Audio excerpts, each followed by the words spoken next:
el fan center con toda esta gente tan maravillosa que estuvo aquí esperando para verte. Ay. Gina, nunca lo había escuchado. ¡Qué bonito recibimiento, oigan! Bueno, ahí está, listo. Pues bueno, A ver, ¿ahí me escuchan? ¿Cómo están? Oigan, pues yo muy contenta y emocionada de estar aquí, porque no me imaginé que ver a tanta gente y estoy así como de ¡ah! Y por ahí vi un amo, no sé dónde quedó, o un ame, que estaba aquí hace ratito. No sé dónde está, pero yo quiero una foto con él. Hasta una vez les aviso. Pues bueno, chicos, ¿qué les cuento? Pues ahora vamos, pues ya llegamos, ¿no? Aquí era nuestro destino el día de hoy. Bueno, pues, ¿qué les cuento? Voy a comenzar contándoles mi historia de cómo empecé en el doblaje, porque amo mucho esta historia. Yo empecé en doblaje porque era otaku. Yo era fan de Sailor Moon. Y la verdad es que ser otaku en cierta forma ha sido como algo muy importante en mi vida, porque de hecho mis primeros amigos, les voy a contar que en la secundaria cuando me cambiaron yo no tenía amigos. Yo era pues ahí la nueva en la escuela, y nos dejaban forrar nuestros pupitres con algo, ¿no? Podíamos hacer un collage, lo que quisiéramos. Y yo borré mi paleta de mi pupitre de Sailor Moon, y fue así como una chica se me acercó y me dijo, ¿te gusta Sailor Moon? Y yo, sí, ¿a ti? Y nos convertimos en mejores amigas. Entonces creo que este gusto nos une, ¿no? Entonces, a mí me hubiera encantado que en mi época hubiera existido el fan center, así que un aplauso al fan center por darnos este punto de reunión tan increíble. Y justamente yo por mi colección de Sailor Moon, porque, o sea, no crean que, sí, le gustaba Sailor Moon. No, yo era una loca de Sailor Moon. Tenía a mis muñecas disfrazadas de Sailor Scouts. Tenía, bueno, tiempo presente tengo el cetro lunar original de Bandai, que lo compré desde aquella época. Tengo el cristal de... No, o sea, yo tenía todo. Seguro jugaba Sailor Moon en la colección secundaria. de tarjetas que voy a ponerme a llorar porque les voy a contar algo muy triste, porque seguramente todos ustedes han vivido. Los papás a veces no entienden nuestro gusto por un anime. ¡A hueso! ¡A hueso! ¿Qué fue lo que pasó?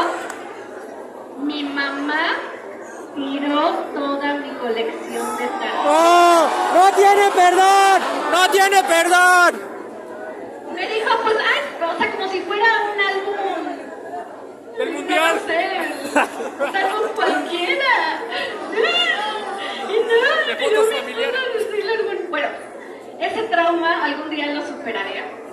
Pero bueno, el punto es que yo coleccionando mis tarjetas, era que iba a convenciones con mi mejor amiga, con mi amiga Sarita, se llama Sarita. Vive en Cancún y por cierto, sí seguimos siendo amigas. Entonces, son amistades de 1000 años. Bueno, entonces yo por este afán fui a una convención y en esa convención estaban las voces de las Sailor Scouts. No, yo estaba así de Bueno, para esto, cuando uno es adolescente depende de los papás para salir, ¿no? Porque yo en esa época tenía 12 años, entonces 13 años. Entonces, pues sí me tenía que llevar mi papá. Mi papá llegó tarde por Sarita y por mí. Y entonces, cuando llegamos a la fila, imagínense que estaban las filas para los autógrafos, así, y 2 personas adelante y cierran la fila. Y yo así, Katia,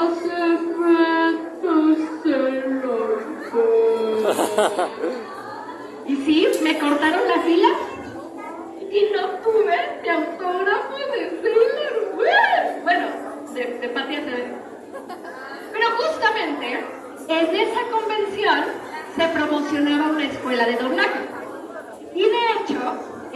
había un concurso que si le ponías la voz a una muñequita que había dibujado el que ganó el concurso de dibujo, pues esa persona se ganaba una beca para estudiar doblaje. Y dije, oh, sí, este es mi momento, señores. Entonces, entré al concurso. Para esto, yo desde niña, como soy hija única y mis papás trabajan, para no hacerles el cuento largo, mis papás me dejaban en el abandono total. O sea, yo no era así niña consentida, no. A veces se les olvidaba que tenía una hija. Mi papá me dejó en un McDonald's una vez. Me dejó en los Ah, y se fue con un no. amigo. O sea, si se van a tomar las cosas. Le llamo al DIF, le llamo al DIF. Y ya había cerrado y mi papá regresa y la señorita del McDonald's ahí conmigo. Historias verdaderas. Pero bueno, el punto es que entré a este concurso y yo ya había tomado muchos cursos que mis papás me habían pagado para deshacerse de mí. Ah, Que lectura, que curso de teatro, bla, bla, bla. Entonces yo decía, oh, claro, este concurso, señores, es pan comida. Pues entonces entré, y aparte, quienes iban a dar los premios eran las invitadas de doblaje. Y entre las invitadas de doblaje, ¿quién estaba? Pues Sailor Moon, sí, o sea, no voy a tener el autógrafo, pero la voy a conocer en persona cuando me dé el premio y me diga, tú vas a ser la siguiente estrella de doblaje. Eso estaba en mi mente. Entonces, pues ya, hice el concurso. ¿Y qué creen que pasó? No pasé ni el primer filtro. ah. Ni el primero, chicos. Pero algo que pues una parte importante de mi personalidad es que yo no me doy por vencida. Y es algo que todos debemos aprender. Que si queremos algo, no hay que darse por vencido. Entonces me fui al plan B de todo adolescente sin dinero. Rogarle a mi papá. Bueno, mi papá amanecía, en cuanto despertaba, lo primero que veía era mi cara. Hola papá, ¿me vas a escribir? Estábamos en el coche, papá, ¿no me vas a escribir? Y así fue como inicié una campaña de acoso con mi papá para que me inscribiera en la escuela. Entonces mi papá me dijo, para quitarse ya del problema que era yo en ese momento, me dijo, ok, te inscribo a la escuela de doblaje con una condición, una sola. ¿Qué le echas ganas a la escuela? Este es un clásico que alguna vez las mamás, algún papá nos han dado. Échale ganas a la escuela. Saca 10 en todas tus materias. Lo sabía. Lo sabía.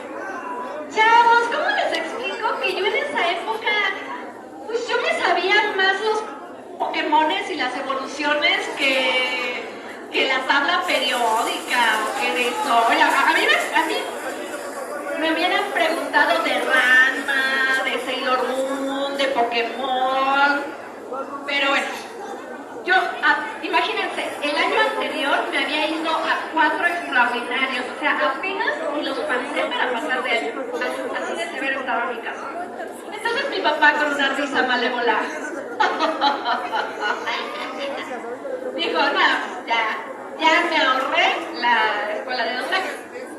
Pero, como les dije, yo no me doy por vencida. Entonces, pues me puse a estudiar y me puse a hacer tareas. Entonces ya estaba yo estudiando y todo. Llegó la época de exámenes. ¿Y qué creen? 10. Para esto, mi amiga Sarita, de las que les estaba platicando, era la del cuadro de honor. Ella era la que siempre estaba en primer lugar y creyeron que le estaba copiando. Entonces me pusieron a hacer otro examen y me pusieron en la esquina del salón y todo. Y aún así, saqué 10. ¿Por qué? Pues porque había estudiado. ¿Por qué? Porque quería entrar a la escuela de doblaje. Entonces, le llevé la boleta a mi papá. Mi papá, como todo padre amoroso, cariñoso, donde hay una confianza padre-hija, dijo, ¿hiciste trampa? ¿La falsificaste? Esto no puede ser. Yo, no, papá, pues ya si quieres llama a la escuela. Bueno, llamó a la escuela, los de la escuela le dijeron, no sé señor, nosotros tampoco tenemos una explicación, pero pues sí. Entonces mi papá ya estaba así de, chin, ¿y ahora qué hago? Y me dice, ¿sabes qué, hija? Es que la escuela de doblaje la verdad es que sí está medio cariñosa, ¿no? Entonces, ahí entra la heroína en esta historia. Mi madre le dijo a mi papá, Miguel Ángel, tú le hiciste una promesa a la niña. Si tú no le cumples, yo no te cumplo.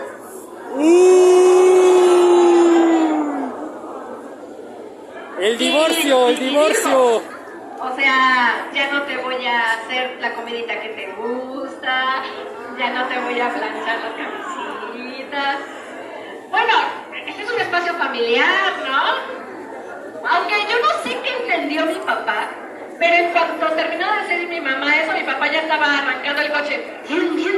Vámonos, hija, a inscribirte. Y así fue que me inscribió a la escuela de doblaje.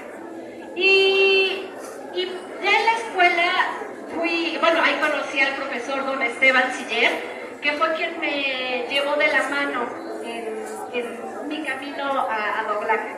Para esto su escuela era nueva.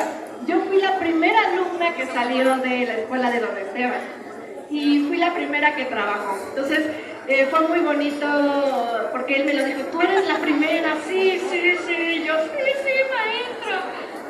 Y pues bueno, empecé en doblaje como normalmente se empieza, que es haciendo pequeños personajitos. Mi primer personajito recuerdo que fue en una película que se llamaba Los Hijos del Maíz, que era una película de terror que salían unos niños y decía, te voy a matar, ¿no?